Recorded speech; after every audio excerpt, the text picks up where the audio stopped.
نحمدہ نصلی علی رسول الکریم اما بعد فاعوذ باللہ من الشیطان الرجیم بسم اللہ الرحمن الرحیم۔ آج کی اس نشست میں نبی کریم صلی اللہ علیہ وسلم کی ازواج مطہرات سے متعلق سورہ احزاب کے آیت نمبر 50 کا ترجمہ پیش کیا جائے گا اور ساتھ ہی ازواج مطہرات سے متعلق بیان ہوگا۔ تو یہ ایک بڑا معلوماتی پروگرام ہے، تو ذرا اس کو آپ بغور سنیں۔ بسم اللہ الرحمن الرحیم۔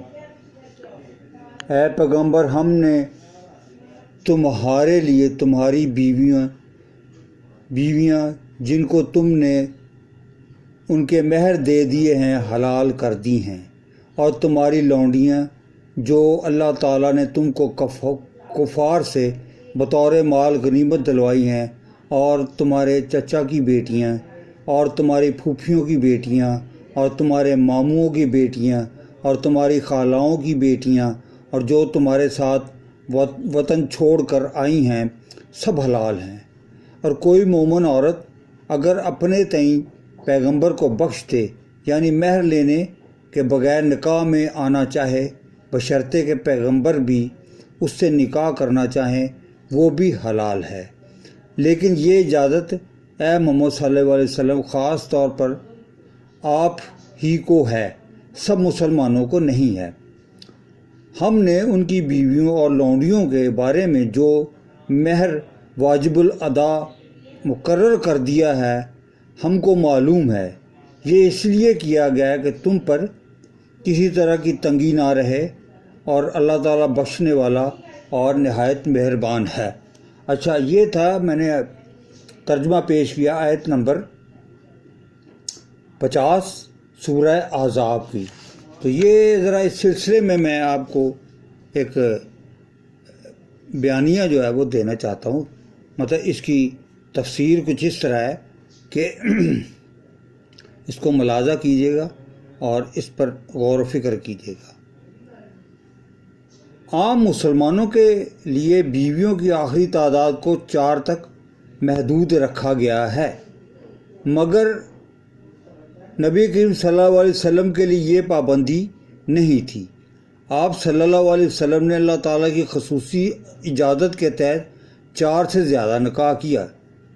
اس کی مسئلہ یہ تھی کہ رسول کے اوپر کوئی تنگی نہ رہے۔ تنگی سے مراد پیغمبرانہ مشن کی ادائیگی میں تنگی ہے۔ رسول اللہ کو مختلف دعوتی اور اصلاحی تقاضوں کے تحت ضرورت محسوس ہوتی تھی کہ آپ صلی اللہ علیہ وسلم زیادہ عورتوں کو اپنے نکاح میں لا سکیں۔ اسی دینی مصلحت کی بنا پہ اللہ تعالیٰ نے آپ صلی اللہ علیہ وسلم کے لیے 4 کی قید نہیں رکھی تھی۔ 5ویں بیوی حضرت زینب رضی اللہ تعالیٰ عنہ کو نبی کریم صلی اللہ علیہ وسلم کے لیے حلال کرنے کے علاوہ اللہ تعالیٰ نے اس آیت میں نبی کریم صلی اللہ علیہ وسلم کو چند مزید عورتوں سے بھی نکاح کی اجازت فرمائی تھی۔ نمبر 1، وہ عورتیں جو اللہ تعالیٰ کی عطا کردہ لونڈیوں میں سے تمہاری ملکیت میں آئیں۔ اس اجازت کے مطابق نبی کریم صلی اللہ علیہ وسلم نے غزوہ بنی قریظہ کے سبایا میں سے حضرت ریحانہ رضی اللہ تعالیٰ عنہ، غزوہ بن مستلق کے سبایا میں سے حضرت جویریہ رضی اللہ تعالیٰ عنہ، غزوہ خیبر کے سبایا میں سے حضرت صفیہ رضی اللہ تعالیٰ عنہ اور مقوقس مصر کی بھیجی ہوئی حضرت ماریہ قبطیہ رضی اللہ تعالیٰ عنہ کو اپنے لیے مخصوص فرمایا تھا۔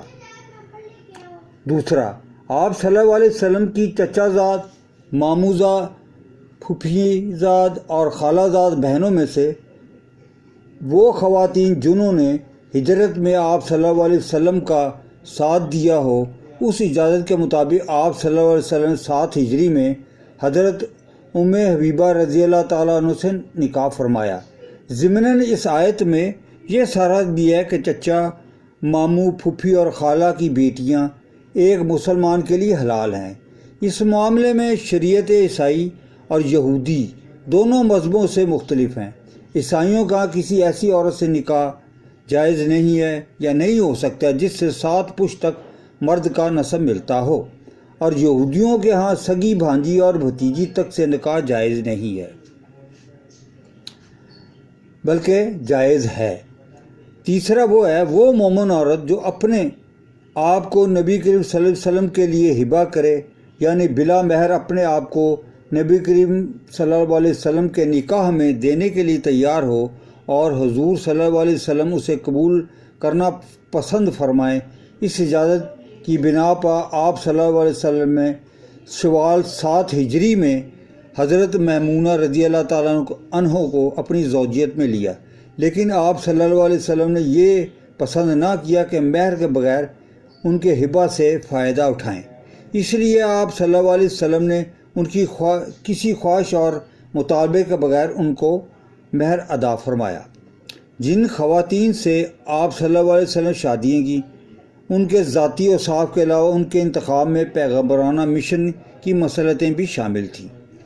حضرت عائشہ رضی اللہ تعالیٰ عنہ اور حضرت حفصہ رضی اللہ تعالیٰ عنہ کے ساتھ نکاح کر کے آپ صلی اللہ علیہ وسلم نے حضرت ابو بکر رضی اللہ تعالیٰ عنہ اور حضرت عمر رضی اللہ تعالیٰ عنہ کے ساتھ اپنے تعلقات کو اور زیادہ گہرا اور مستحکم کر لیا۔ حضرت سلمہ رضی اللہ تعالیٰ عنہ سے اس خاندان کی بیٹی تھی جس سے ابو جہل اور خالد بن ولید کا رضی اللہ تعالیٰ عنہ کا تعلق تھا، اور حضرت حبیبہ رضی اللہ تعالیٰ عنہ ابو سفیان کی بیٹی تھی۔ ان شادیوں نے بہت بڑی حد تک ان خاندانوں کی دشمنی کا زیادہ توڑ دیا، بلکہ حبیبہ رضی اللہ تعالیٰ عنہ کے ساتھ حضور صلی اللہ علیہ وسلم نکاح ہونے کے بعد تو ابو سفیان پھر کبھی نبی کریم صلی اللہ علیہ وسلم کے مقابلے میں نہیں آیا۔ حضرت صفیہ رضی اللہ تعالیٰ عنہ، جویریہ رضی اللہ تعالیٰ عنہ اور ریحانہ رضی اللہ تعالیٰ عنہ یہودی خاندانوں سے تھی۔ انہیں آزاد کر کے جب نبی کریم صلی اللہ علیہ وسلم سے نکاح کیا کہ یہ تو آپ صلی اللہ علیہ وسلم کے خلاف یہودیوں کی سرگرمیاں ٹھنڈی پڑ گئیں، کیونکہ اس زمانے کی عربی روایات کے مطابق جس شخص سے کسی قبیلے کی بیٹی بیائی جاتی تھی وہ صرف لڑکی کے خاندان ہی کا نہیں بلکہ پورے قبیلے کا داماد سمجھا جاتا تھا، اور داماد سے لڑنا بڑے عار کی بات تھی۔ تو یہ ایک بڑا مختصراً آپ کے سامنے مطلب ہے کہ آیت نمبر 50 کا ترجمہ اور تفسیر بیان کی ہے، جس میں نبی کریم صلی اللہ علیہ وسلم کی ازواج مطہرات کے متعلق ایک بیان تھا۔ تو یہ اس پر آپ غور و فکر کریں، تدبر کریں کہ کن مصلحتانہ